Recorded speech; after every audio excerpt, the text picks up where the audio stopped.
aqui a gente vai ter ferramentas como a Open Access, a Consensus, a Elist, a Perplexed AI, a Litmaps, a Connected Papers e a Insightful. Oi gente, eu sou a Kizzy, esse é o canal Programação Dinâmica. Aqui você encontra vídeos sobre ensino de programação, inteligência artificial, discussões sobre tecnologia e seus impactos na sociedade. O que eu vou compartilhar com você nesse vídeo é uma parte do que eu já compartilhei em uma aula que eu preparei para a disciplina que eu cursei no doutorado lá na PUC de São Paulo, a disciplina de Epistemologia e Metodologia da Pesquisa da professora Lúcia Santaella. Inclusive, essa aula que eu dei foi ideia da própria professora Lúcia Santaella, fomentado por esse artigo aqui da revista Piauí sobre as 5 mudanças da inteligência artificial na pesquisa científica.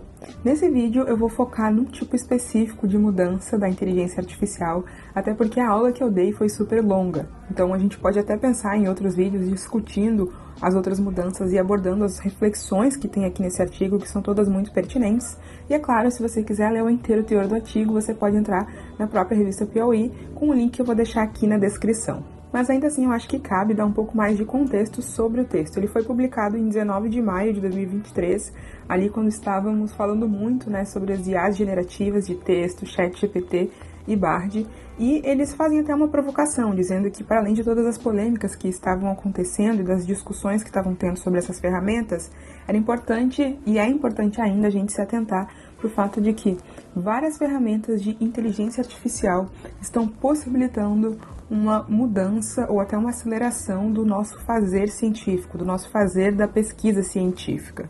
E o objetivo desse artigo é tratar dos impactos práticos dessas ferramentas na pesquisa científica. Por isso eles elencaram em 5 mudanças e no final eles inclusive discutem 5 paradoxos provocados por essas ferramentas. Eles separaram as mudanças, então, em 5 categorias. Mudanças na forma de buscar e selecionar artigos, na forma de ler os artigos, na forma de analisar dados, na forma de escrever artigos e na apresentação de dados. Na aula que eu dei lá no doutorado, eu fui abordando cada uma dessas mudanças e, mais importante, eu fui abrindo as ferramentas e discutindo com os meus colegas, Foi uma aula bastante conversada e colaborativa para que a gente pudesse aprender juntos e entender os impactos das ferramentas, como elas poderiam nos ajudar e como elas funcionavam de fato. Aqui eu vou usar esse mesmo formato, então eu quero sim que seja uma coisa mais prática também, mas eu vou me focar na primeira mudança que eles mencionam no artigo, que é a de busca e seleção de artigos. Os autores mencionam no texto, e eu concordo, que as inteligências artificiais ajudam de modo decisivo na busca de tópicos, pesquisas e artigos acadêmicos.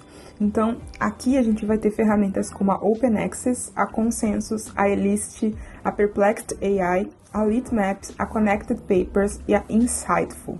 Todas essas aqui eu já testei e inclusive recomendo, se você é um pesquisador, que você teste cada uma delas, vale muito a pena. Algumas delas são gratuitas e outras têm planos gratuitos para você utilizar. A Open Access é uma ferramenta que você pode procurar por papers ou por autores. Então aqui, a título de curiosidade, em homenagem aí à professora que instigou esse vídeo, assim como a aula que eu dei, eu vou procurar pela professora Lúcia Santaella para a gente perceber como é que isso aqui funciona.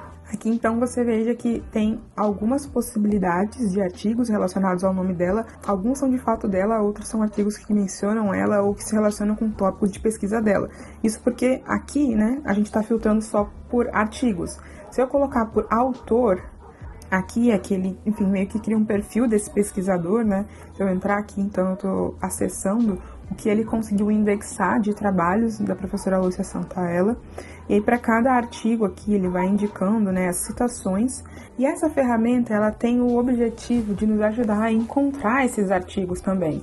Então, sempre que esses artigos estiverem disponíveis gratuitamente, abertos em algum lugar, a gente vai encontrar isso aqui, Então, um link para o artigo completo, Ele fala aqui, Full Text, PDF, Links Found. O que é interessante, porque nem sempre a gente consegue achar esses artigos. Uma outra ferramenta que também ajuda a buscar e selecionar artigos é essa aqui que se chama Consensus.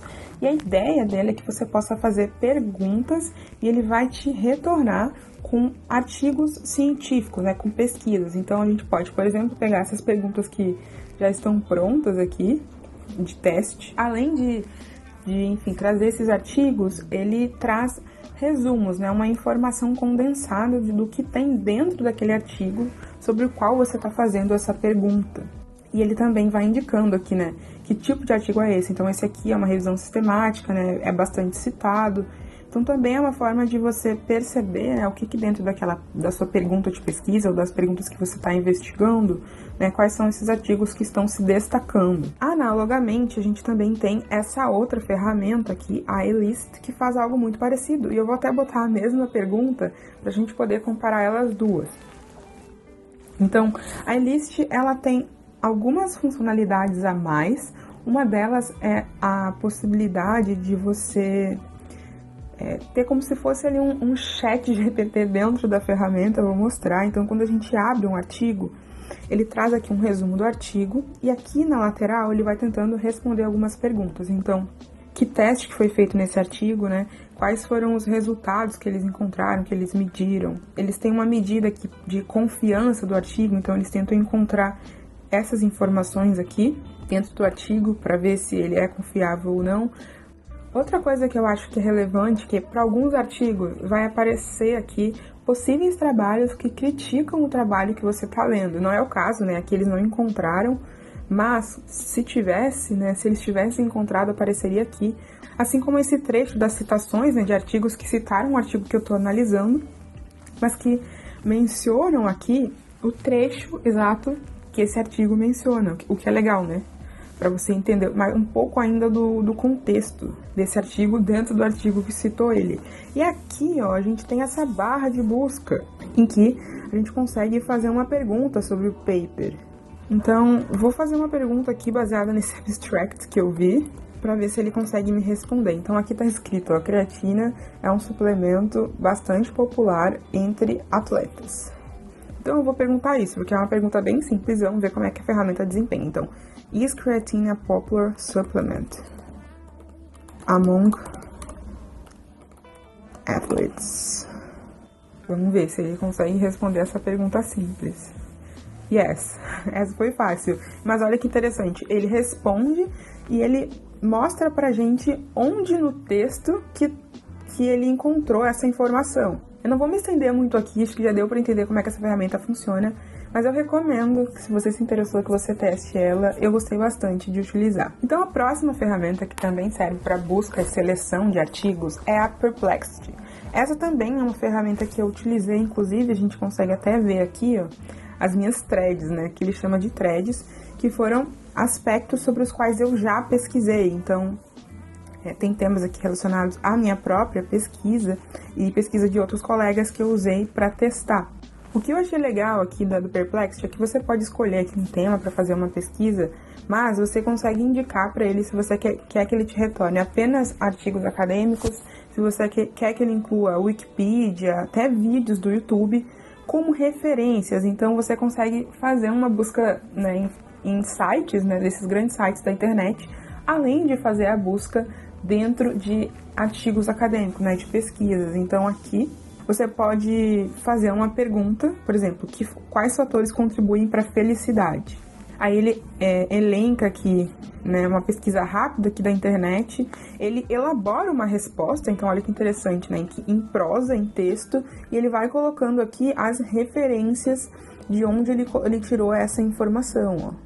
Então, o que afeta a felicidade? Fatores genéticos, saúde, relações sociais. E a gente pode, por exemplo, fazer uma nova thread aqui pedindo para ele focar só em artigos acadêmicos sobre o mesmo tópico. E aí ele vai nos dizer aqui, ó, que artigos abordam essa questão da felicidade como uma escolha. Aí a gente clica aqui e vê, né, de onde ele tirou essa informação, que é de um artigo acadêmico. Agora a gente vai para o último grupo de ferramentas dentro do grupo de busca e seleção de artigos, porque elas são muito parecidas entre si, que são essas ferramentas que geram mapas de referências, e eu gosto muito dessas ferramentas. Então eu vou mostrar a Litmaps, que foi a que eu mais gostei aqui, que é a que eu venho utilizando há um tempo. Como que a gente faz para utilizar aqui essas ferramentas? A gente fornece para ele uma semente, então um artigo, né, um título de artigo ou a referência desse artigo. A gente pode até utilizar esse aqui, ó, que a gente pegou aqui aleatoriamente pelo Open Access. A gente pode vir aqui e pesquisar por esse artigo dentro da ferramenta. A gente pode gerar um mapa a partir dessa semente. E o que é legal é que ele vai mostrar outras referências que estão relacionadas a essa. Então, tem tanto referências, veja aqui, né? Que tem as referências que estão citadas no artigo. E como é que eu sei disso? Porque elas estão ligadas aqui a ele. Mas ele vai gerando outras referências que se ligam às referências das referências. Algumas vezes você vai, de fato, ver artigos que você já leu e já conhece. Mas outras vezes você vai encontrar artigos até de pessoas, por exemplo, que estão aqui, artigos mais recentes, né? Que estão dando continuidade nessa linha de pesquisa. Então, eu acho que é uma forma de ter uma visão geral desse tema. Às vezes você encontrou um artigo, 2 artigos, e aí você joga aqui, você tem uma visão mais ampla. E, claro, você vai olhando artigo por artigo e vai filtrando, porque, né, conforme esse mapa ele vai aumentando, pode ser que venha uma referência que está um pouco mais distante. E aí, conforme você vai encontrando esses artigos, você pode salvá-los também.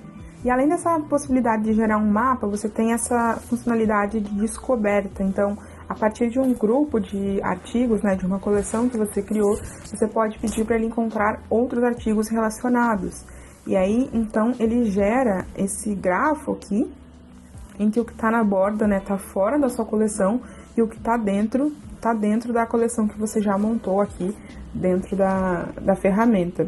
Tem coisas que se distanciam um pouco, né, da pesquisa e tem outras que se assemelham muito, mas, como eu disse, eu acho que isso é uma maneira da gente rapidamente conseguir perceber se a gente não está esquecendo de nenhuma referência importante. Porque às vezes essa é uma insegurança que você tem, né, fazendo pesquisa.